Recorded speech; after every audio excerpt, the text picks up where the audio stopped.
بسم اللہ الرحمن الرحیم۔ السلام علیکم۔ روزانہ واقعات سننے کے لیے اس چینل کو سبسکرائب کریں۔ حضرت عبداللہ بن مبارک رحمۃ اللہ علیہ ایک بڑے مجمع کے ساتھ مسجد سے نکلے تو ایک سید زادے نے ان سے کہا، اے عبداللہ، یہ کیسا مجمع ہے؟ دیکھ میں فرزند رسول صلی اللہ علیہ وسلم ہوں، اور تیرا باپ تو ایسا نہ تھا۔ حضرت عبداللہ بن مبارک رحمۃ اللہ علیہ نے جواب دیا، میں وہ کام کرتا ہوں جو تمہارے نانا جان نے کیا تھا اور تم نہیں کرتے، اور یہ بھی کہا کہ بے شک تم سید ہو اور تمہارے والد رسول اللہ صلی اللہ علیہ وسلم ہیں، اور میرا والد ایسا نہ تھا مگر تمہارے والد سے علم کی میراث باقی رہی، میں نے تمہارے والد کی میراث لی، میں عزیز اور بزرگ ہو گیا، تم نے میرے والد کی میراث لی، تم عزت نہ پا سکے۔ اسی رات خواب میں حضرت عبداللہ بن مبارک رحمۃ اللہ علیہ نے حضور صلی اللہ علیہ وسلم کو دیکھا کہ چہرہ مبارک آپ کا متغیر ہے۔ عرض کیا، یا رسول اللہ صلی اللہ علیہ وسلم، یہ رنجش کیوں ہے؟ فرمایا، تم نے میرے ایک بیٹے پر نکتہ چینی کی ہے۔ حضرت عبداللہ بن مبارک رحمۃ اللہ علیہ جاگے اور اس سید زادے کی تلاش میں نکلے تاکہ اس سے معافی طلب کریں۔ ادھر اس سید زادے نے بھی اسی رات کو خواب میں حضور اکرم صلی اللہ علیہ وسلم کو دیکھا، اور حضور صلی اللہ علیہ وسلم نے اس سے یہ فرمایا کہ بیٹا اگر اچھا ہوتا تو وہ تمہیں کیوں ایسا کلمہ کہتا۔ وہ سید زادہ بھی جاگا اور حضرت عبداللہ بن مبارک رحمۃ اللہ علیہ کی تلاش میں نکلا۔ چنانچہ دونوں کی ملاقات ہو گئی اور دونوں نے اپنے اپنے خواب سنا کر ایک دوسرے سے معذرت طلب کر لی۔ شیراز کے ایک بزرگ حضرت فاش فرماتے ہیں، میرے ہاں ایک بچہ پیدا ہوا اور میرے پاس خرچ کرنے کے لیے کچھ بھی نہ تھا، اور وہ موسم انتہائی سردی کا تھا۔ میں اسی فکر میں سو گیا تو خواب میں حضور صلی اللہ علیہ وسلم کی زیارت نصیب ہوئی۔ آپ نے فرمایا، کیا بات ہے؟ میں نے عرض کیا، حضور، خرچ کے لیے میرے پاس کچھ نہیں ہے، اسی فکر میں تھا۔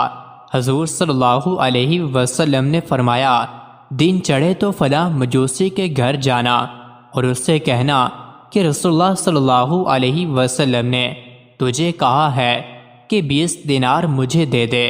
حضرت فاش صبح اٹھے تو حیران ہوئے کہ ایک مجوسی کے گھر کیسے جاؤں اور رسول اللہ صلی اللہ علیہ وسلم کا حکم وہاں کیسے سناؤں۔ اور پھر یہ بات بھی درست ہے کہ خواب میں حضور صلی اللہ علیہ وسلم آئے تو حضور صلی اللہ علیہ وسلم ہی ہوتے ہیں۔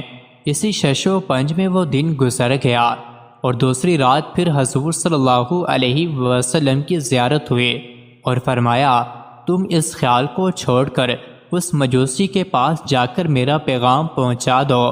چنانچہ حضرت فاش صبح اٹھے اور اس مجوسی کے گھر چل پڑے۔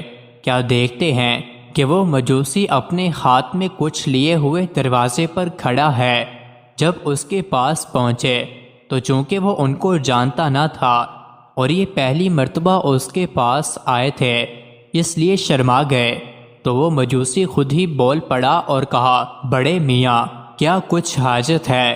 حضرت فاش بولے، ہاں، مجھے رسول اللہ صلی اللہ علیہ وسلم نے تمہارے پاس یہ کہہ کر بھیجا ہے کہ تم مجھے 20 دینار دے دو۔